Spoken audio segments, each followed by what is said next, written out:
Hello and welcome back to Mid-Valley Polygraph and part 2 of our video on what to expect if you have to take a pre-employment polygraph examination. We hope you enjoy.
Have you ever maliciously injured an animal?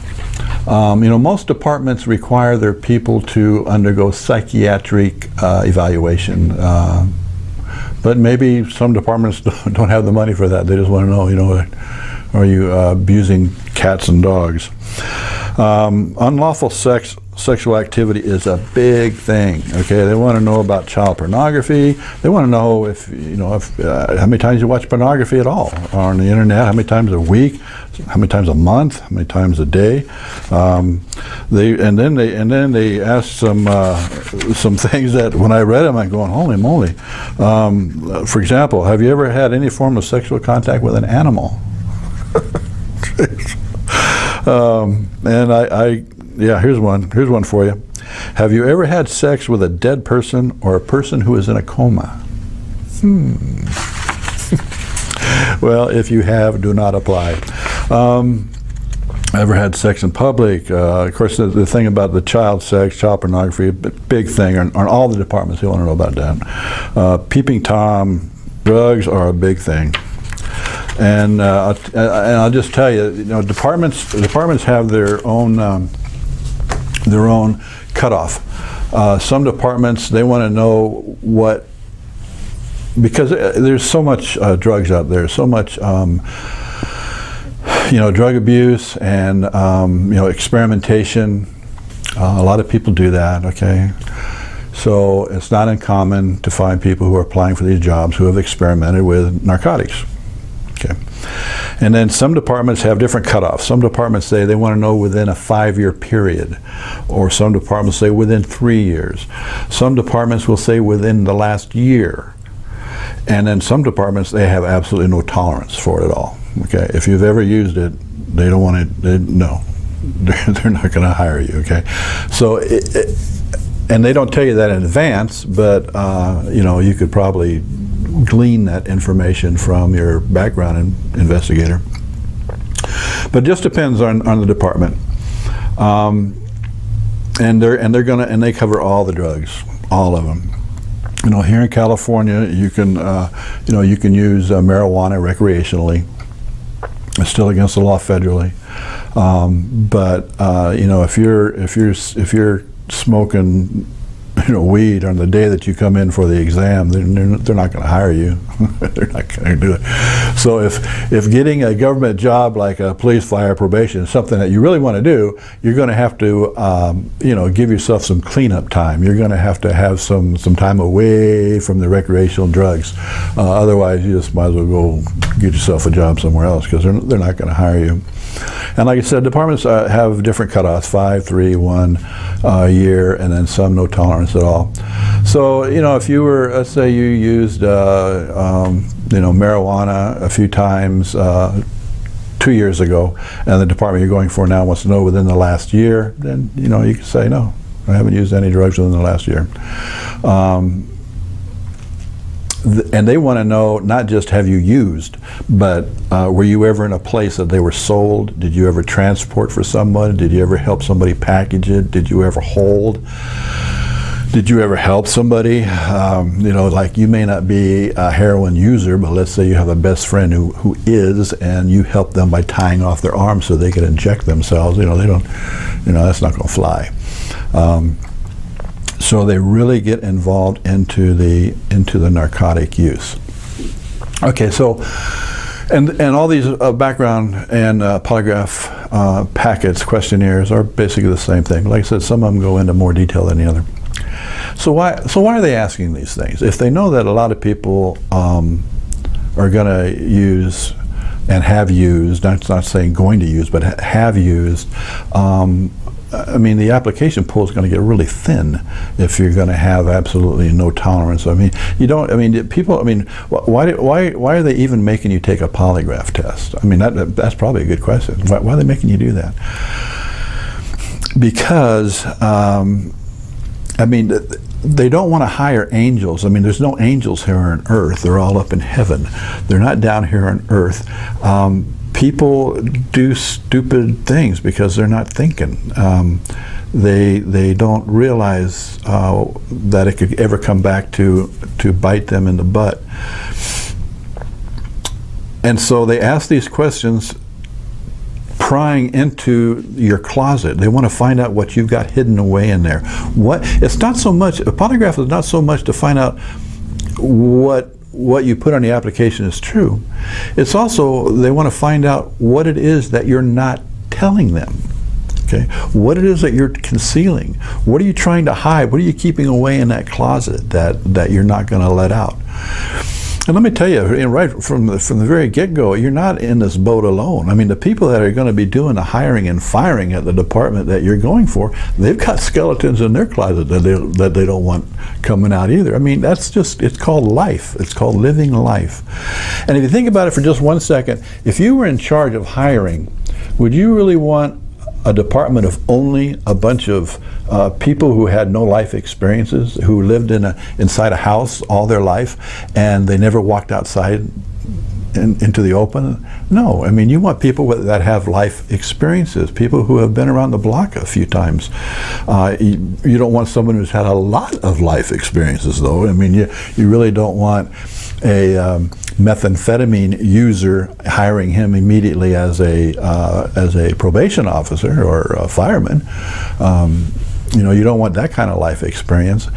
But you're not going to get a bunch of angels. You're not going to get someone who has never done anything wrong in their life. So take a deep breath, relax a little bit. I mean, you're not, you know, go into this thing knowing that you're going to have to admit to things that are embarrassing. I mean, they just are.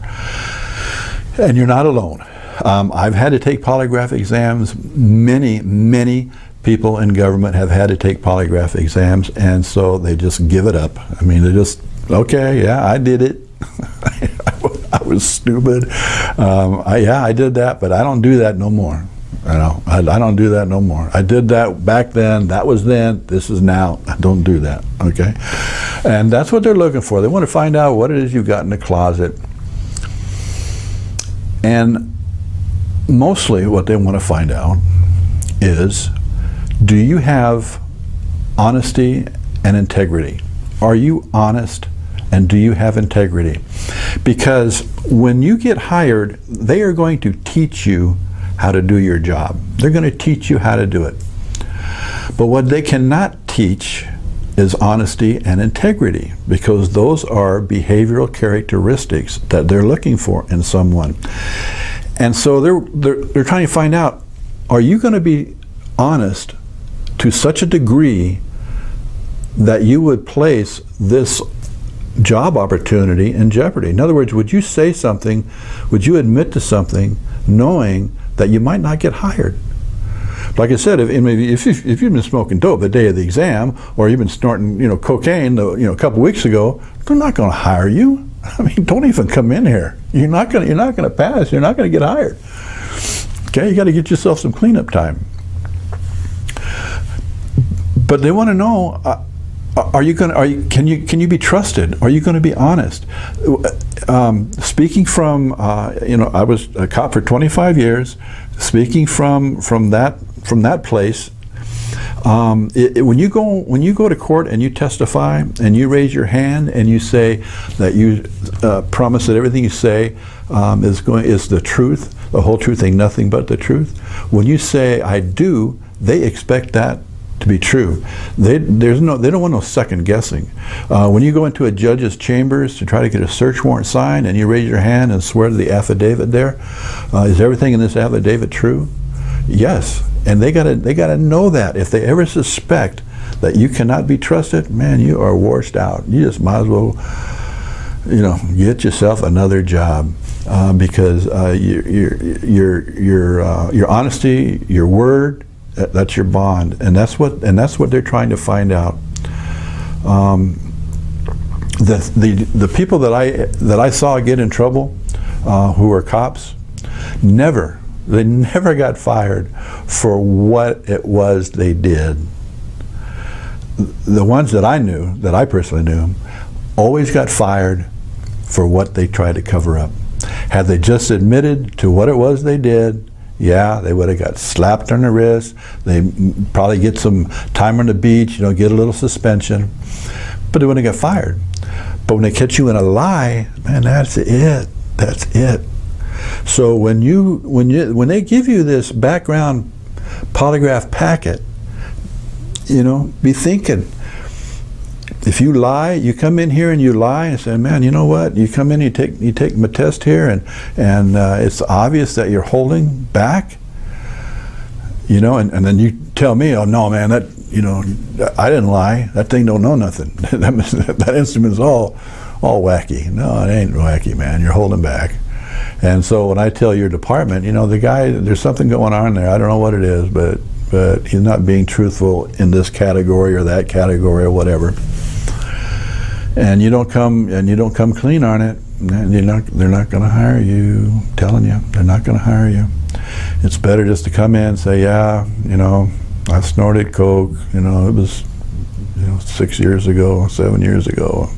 Shouldn't have done it. I was at a party. I know I shouldn't have done it. I did it. I don't do it anymore because this is what I want to do. And that's what you got to decide.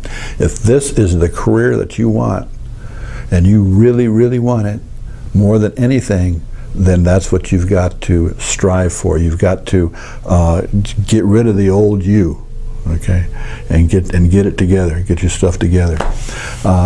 Be honest. Show integrity. Show these people that you are a man or a woman of your word, and that will go a long way into whether or not they're going to hire you. Okay? All right. I know this has been a lot of stuff, and there's a lot more I could cover, but I don't want to make a video that's going to be hours long. So anyway, if there's anything that I can do to help you, if you got any questions at all about this procedure, give me a call. Or send me an email, and I'll have the information will be on the video on how to get a hold of me.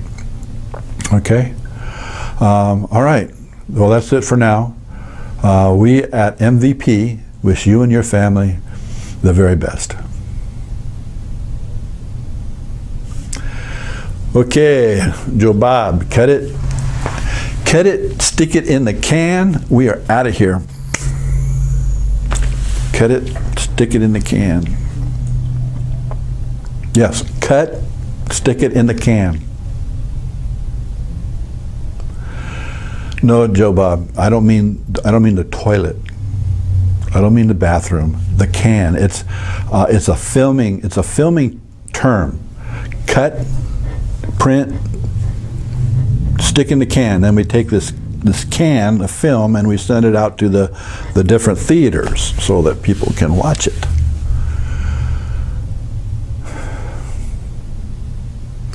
No, Joe Bob, I know that we're not really sending this out to a theater. It's just, I don't.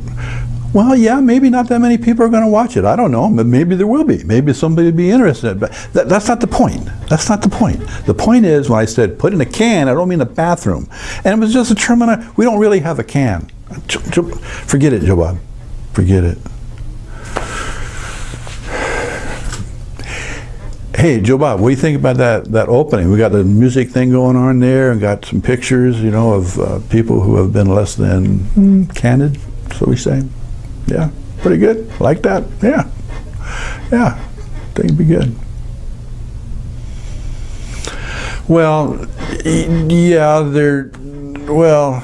yeah, Well, it's not that he didn't make the cut, it's just that, see, he's still in office right now. And so I don't want to put him in there, you know, so we'll wait. We'll wait till he either gets thrown out of office or what. Then we'll get him in there, okay? Okay, hey, I'm hungry. You want to get something to eat? Yeah, no, she's got me on another diet, yes. She says I'm too fat. So, but we don't start that diet until tomorrow. So, you know, let's go down the street, what's that called? That grease place. Get some grease and some French fries, okay? All right, let's go. Put the stuff away, let's go. Come on, let's go.